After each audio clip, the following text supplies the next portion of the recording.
இது 1 வருஷம் 2 வருஷம் அமைப்பு இல்லை. சார் சொன்ன மாதிரி திருமணி சார் சொன்ன மாதிரி 30 வருஷம் அமைப்பு. இதுல நீங்க வந்து எவ்வளவு உழைச்சிருக்கீங்க, எவ்வளவு உழைக்கிறீங்க. அவர் சொன்ன மாதிரி கரெக்ட். ஆக்டர்ஸ் கரெக்டா வந்து ஷூட்டிங் வந்தா, டைரக்டர்ஸ் கரெக்டா பட்ஜெட்ல படம் பண்ணா, ப்ரொடியூசர்ஸ் வந்து கண்டிப்பா ப்ரொடியூசர்ஸ் ஒற்றுமையா இருக்கணுங்க.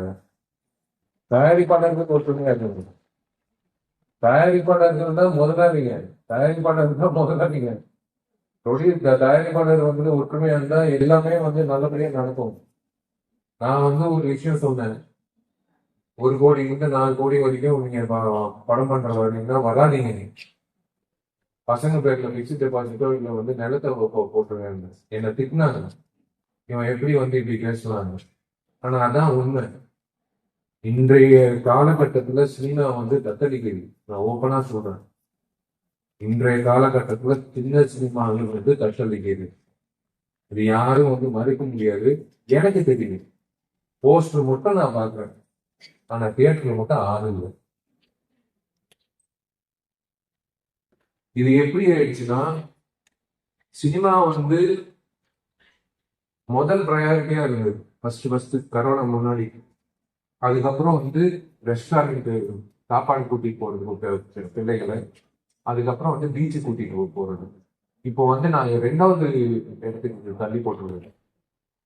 இப்போ முதல்ல வந்து சாப்பாடு பசங்களை கூட்டிட்டு போறது.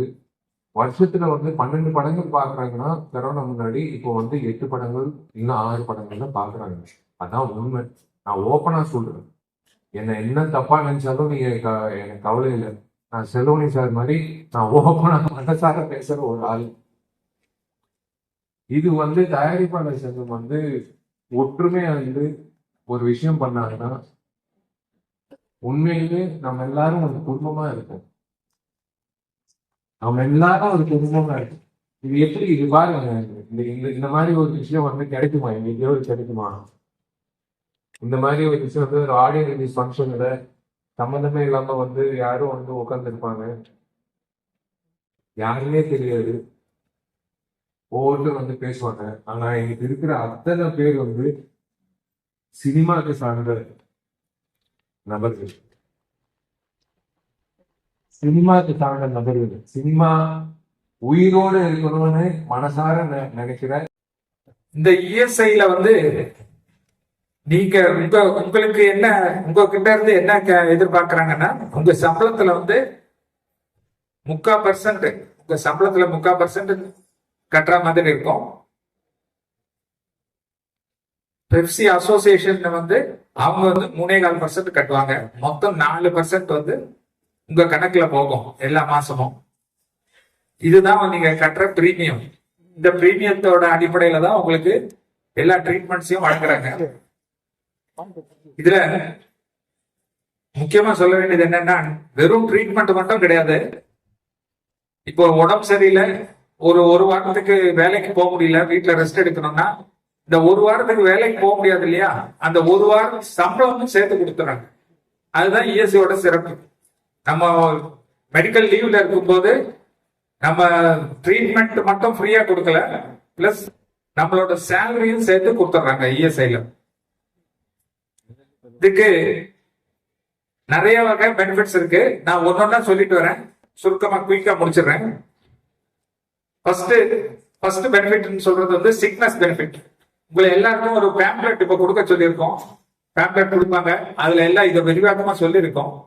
பட் நான் சொல்றதை சொல்லிடுறேன். ஃபர்ஸ்ட் உங்களுக்கு வேலைக்கு சேர்ந்து 9 மாசம் ஆன பிறகுதான் இந்த பெனிஃபிட் எல்லாத்தையும் நீங்க அடைய முடியும். குறைஞ்சபட்சம் நீங்க வேலைக்கு சேர்ந்து 9 மாசம் ஆயிருக்கணும். உடம்பு சரியாம போயிடுச்சு, ஒரு நார்மல் ஜுரம், ஒரு 10 நாள் லீவ் எடுக்க வேண்டியிருக்கு, இல்ல ஒரு 15, ஒரு சிக்கன் குன்யா அது மாதிரி, இல்ல ஏதோ ஒரு அடிபட்டு அது மாதிரின்னா நீங்க வந்து இந்த சிக்னஸ் பெனிஃபிட்ன்றதை வாங்கிக்கலாம். இது எப்படி வாங்கணும்னா, ஃபர்ஸ்ட் இஎஸ்ஐ டிஸ்பென்சரில நீங்க உங்களுக்கு உங்க வீட்டு பக்கத்துல இருக்க ஏதாவது ஒரு இஎஸ்ஐ டிஸ்பென்சரில பதிவு பண்ணிக்கங்க. அங்க போயிட்டு நீங்க ட்ரீட்மெண்ட் வாங்கிக்கலாம்.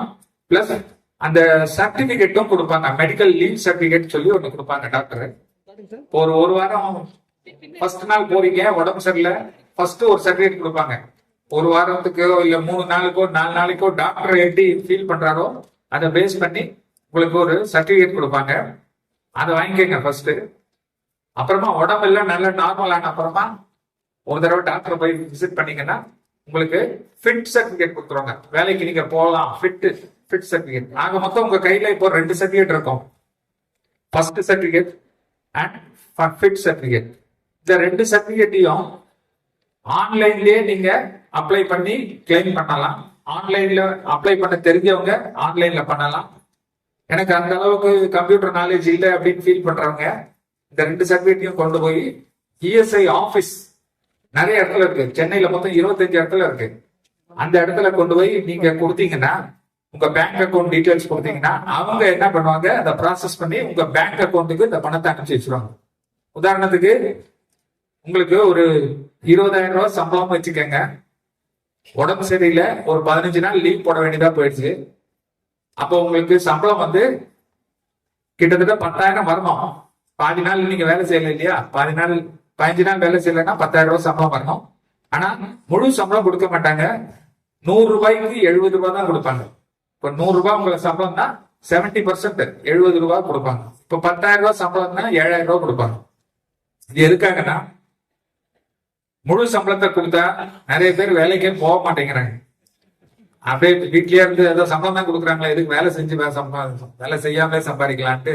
அதனால அது வேலைக்கு போகணும், என்கரேஜ் பண்ணணும்ன்றதுக்காக 70% சேலரி கொடுக்குறாங்க. ஜென்யூனாவே சிக்கா இருக்கவங்களுக்கு அது ரொம்ப ஹெல்ப்ஃபுல்லா இருக்கும். இது வந்து ஃபர்ஸ்ட் வகையான பெனிஃபிட்.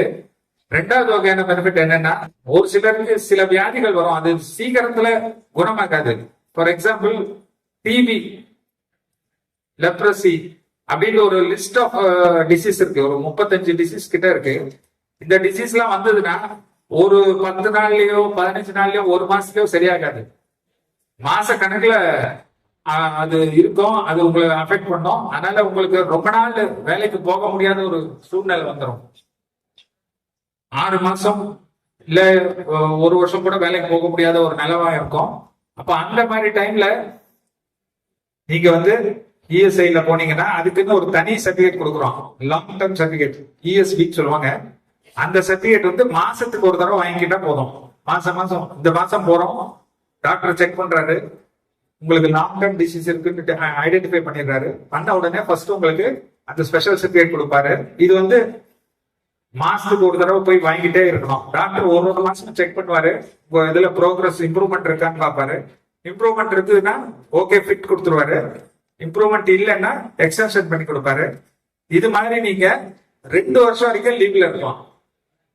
2 வருஷத்துக்கு உண்டான சேலரி இஎஸ்ஐல இருந்து கொடுத்துருவோம். இந்த லாங் டர்ம் இல்னஸுக்கு மட்டும் கொஞ்சம் கூடுதலான சேலரி கொடுப்போம். முதல்ல நான் சொன்ன பாருங்க, நார்மல் சிக்னஸ்க்கு 70% கொடுத்தோம் இல்லையா, இதுக்கு 80% சம்பளம் கொடுக்கும், 80% சேலரி கொடுக்கும். இது எக்ஸ்டெண்டட் சிக்னஸ் பெனிஃபிட் சொல்லுவாங்க. 3வது மெட்டர்னிட்டி பெனிஃபிட். பிரெக்னென்ட் ஆயிட்டாங்க, லேடி ஸ்டாஃப் பிரெக்னென்ட் ஆயிட்டாங்க, அவங்க வந்து குழந்தை பிறந்து குழந்தைய ஓரளவு கொஞ்ச நாள் இருக்கும் இல்லையா, குழந்தைய சின்ன பச்சை குழந்தையா இருக்கும். ஆகையினால 6 மந்த்ஸுக்கு அவங்க லீவ்ல இருக்கலாம். 6 மந்த்ஸ் குழந்தை பிறந்ததுல இருந்து 6 மாசம் லீவ்ல இருக்கலாம். 6 மாசத்துக்கு ஃபுல் சேலரி கம்பெனியில 20,000 கொடுக்குறாங்களா, இஎஸ்ஐலயும் மாசம் 20,000 கொடுக்குறாங்க. 6 மாசத்துக்கு 1,20,000 ரூபாய் வரும்.